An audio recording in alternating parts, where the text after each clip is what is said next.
پتہ ہے، میں نے زندگی میں صرف ایک چیز سیکھی ہے، اور میں تمہیں کوئی کتابی باتیں کہہ کر موٹیویٹ کرنے کی کوشش نہیں کروں گا، بلکہ ایک سچ بتاتا ہوں تمہیں۔ اگر اللہ تمہیں یہاں تب لے آیا ہے تو اس نے آگے کے لیے بھی بہت کچھ سوچ رکھا ہوگا۔ وہ تمہیں آزمائش میں ڈالنے سے پہلے اس آزمائش سے نکلنے کا حل بناتا ہے۔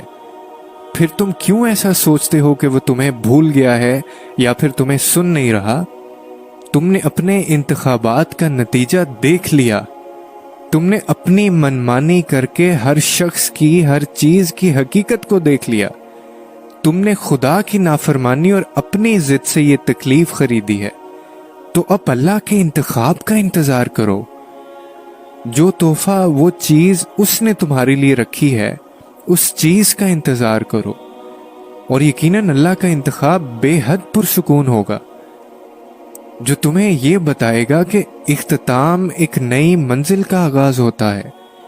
اس شخص کا انتظار کرو جو اللہ نے تمہارے لیے چن کر رکھا ہے، جو تمہیں اپنی محبت سے یہ سکھائے گا کہ سب ایک جیسے نہیں ہوتے، جس کو دیکھ کر تمہارا سر سجدہ شکر سے نہیں اٹھے گا، جس کو پا کر تم آسمانوں کی جانب نظر دوڑاؤ گے اور کہو گے کہ میں ہی نادان تھا، جو نافرمان تھا، مگر تو تب بھی رحیم تھا اور تو اب بھی رحیم ہے۔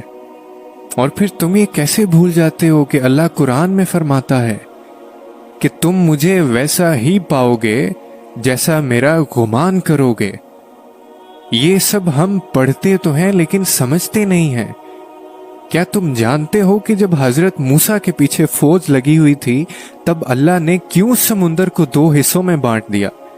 کیا تم جانتے ہو کہ جب حضرت ابراہیم کو آگ میں جانے کا حکم دیا گیا تو اس نے کیوں اس آگ کو ٹھنڈا کر دیا؟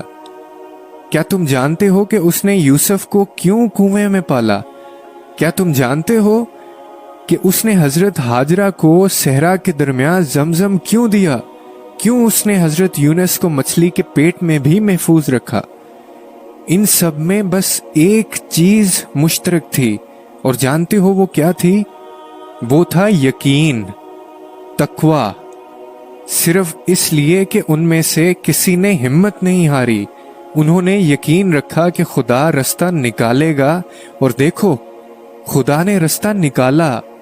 وہ سب اس پہ یقین رکھ کے آگے بڑھتے رہے، اور دیکھو اس رب نے بھی انہیں مایوس نہیں کیا۔ تو تم بھی یقین رکھو، جب تم اس کا اچھا گمان کرو گے تو تم یقیناً سب اچھا ہی پاؤ گے، اور پھر دیکھو راہیں وہیں سے نکلیں گی جہاں تمہارا وہم و گمان بھی نہیں ہوگا۔